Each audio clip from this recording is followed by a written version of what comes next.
టిన్నా గారు వరంగల్లో మొట్టమొదటిసారిగా 40 అడుగుల ఎత్తుల వినాయకుడి విగ్రహాన్ని ప్రతిష్ఠించారు. మరి దీనిపై మీరేమంటారు? చరిత్రాత్మకమైన ఓరుగల్ జిల్లాలో మా మిత్రుడు ఆకుతోట సంజు గారి దంపతులు స్పిరిచువల్ గా ఒక చరిత్ర సృష్టించారు.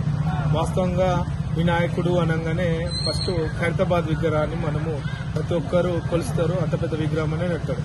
కానీ తెలంగాణ రాష్ట్రంలోనే, ఉమ్మడి జిల్లాతో కాదు, తెలంగాణ రాష్ట్రంలో అతి పెద్ద వినాయకుడు, రెండో వినాయకుడు మన వరంగల్ ఎల్లం బజార్లో పెట్టడం నిజంగా మనస్ఫూర్తిగా మా మిత్రుడు సంజు గారిని, వారి దంపతులను నిజంగా మనస్ఫూర్తిగా వారిని విషయాలు చెప్తున్నా. ఎందుకు అంటే అన్ని విగ్రహాలతో పోల్చుకుంటే ఈ విగ్రహము ఎత్తులో పెద్దది, స్పిరిచువాలిటీలో కూడా ఆ దైవ సంకల్పంతో ఇది ఏర్పరచడం జరిగింది. ఏ ఒక్క ఎక్స్ట్రా యాక్టివిటీస్ లేకుండా, ఇంకొక పాటలనే గాని గజాడమనే కాకుండా ఎవరు వచ్చినా కూడా భక్తి పర్వాలతోటి ఇక్కడికి దర్శించే విధంగా ఓన్లీ భక్తికే ఎక్కువ ప్రాధాన్యత ఇచ్చుకుంటూ చేసిన ఈ విగ్రహానికి నిజంగా వాస్తవంగా ఉమ్మడి జిల్లా వ్యాప్తంగానే కాకుండా పక్క జిల్లాలతో పాటు పక్క రాష్ట్రాల ప్రజలు వచ్చి కూడా ఇక్కడికి వచ్చి వీక్షించడం జరుగుతుంది. మరి ముఖ్యంగా ఎల్లం బజార్లో కులాలకు మతాలకు అతీతంగా అన్ని వర్గాల ప్రజలు ఇక్కడ వస్తారు. అన్ని వర్గాల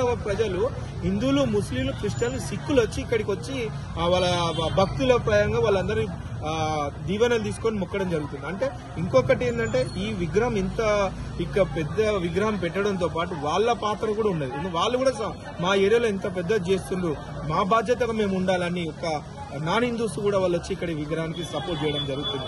నిజంగా ఎవరైనా ఉమ్మడి జిల్లా వ్యాప్తంగా పాటు తెలంగాణ రాష్ట్రంతో పాటు తెలుగు రాష్ట్రాలతో పాటు వినాయకుడు అనగానే ఖైరతాబాద్ పోయి చూసారు, అది ఉండే. ఇప్పుడు ఈ వరంగల్ జిల్లా వినాయకుడు ఎవరు, ఇంత పెద్ద వినాయకుడు పెట్టినని తెలుగు రాష్ట్రాల ప్రజలందరూ ఇక్కడికి వచ్చి చూడడం జరుగుతుంది. మరి ముఖ్యంగా మీ ద్వారా అందరికీ సోషల్ బాధ్యతను వాళ్ళ ప్రజలందరూ తెలుసుకొని రావడం జరిగింది. ముఖ్యంగా ప్రభుత్వంలో ఉన్న పోలీసు అధికారులే గాని, మున్సిపల్ అధికారులే అందరూ పెద్ద ఎత్తున ఇక్కడికి సపోర్ట్ జరుగుతుంది. మరి ముఖ్యంగా మిత్రుడు సంజు గారు పెద్ద ఒకటి మెసేజ్ ఏమి ఇచ్చాడు అంటే పర్యావరణాన్ని పరిరక్షించాలి అనే ఉద్దేశంతో మొత్తము మట్టి విగ్రహమే అండి ఇది. ఈ పిఓపికి ఏ మిక్స్ కాకుండా ఎవరైనా కూడా ముందు తరాలకు అంటే వనరులన్నీ మనకి కరిగిపోతున్నాయి. పక్షులే గాని, బర్రెలే గాని, అన్ని నీళ్లు తాగి ఉన్న చెరువులో ఉన్న చేపలే గాని, వివిధ రకాల జంతువులే గాని ఆ పిఓపి నీళ్లు తాగి మట్టి తిని చనిపోతున్నాయి. దీనికి మనము ప్రజలకు ఒక మెసేజ్ ఇవ్వాలి అనే విధంగా వి హ్యావ్ టు ప్రొటెక్ట్ అనే దాంట్లో భాగంగా నిలువెత్తు 40 అడుగుల విగ్రహాన్ని మట్టితోటి, గడ్డితోటి చేసినందుకు నిజంగా చాలా అప్రిషియేట్ గా ఫీల్ అవుతున్నా. రానున్న రోజుల్లో కూడా ఇదే విధంగా భక్తి పర్వాలతోటి ముందుకు సాగాలని కోరుకుంటున్నాం. మరి ముఖ్యంగా మేము ఇక్కడికి వస్తే చూస్తానంటే మొత్తం గూస్ బంప్స్ అందరూ నడిపోతుంది.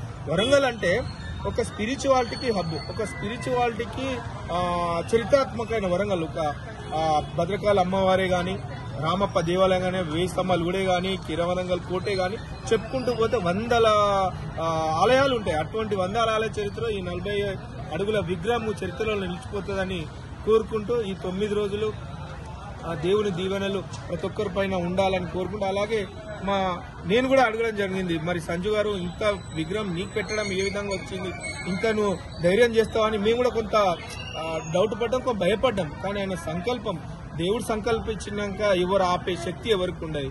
అయిన సంకల్పం కాదు, దేవుని సంకల్పం, దేవుడిచ్చిన ఆజ్ఞాపరంగా అది సంజు గారు చేస్తున్నా నేను నమ్ముతున్నా. వాస్తవంగా వాళ్ళ పిల్లలు నాన్న మనం ఒక విగ్రహం పెట్టాలి,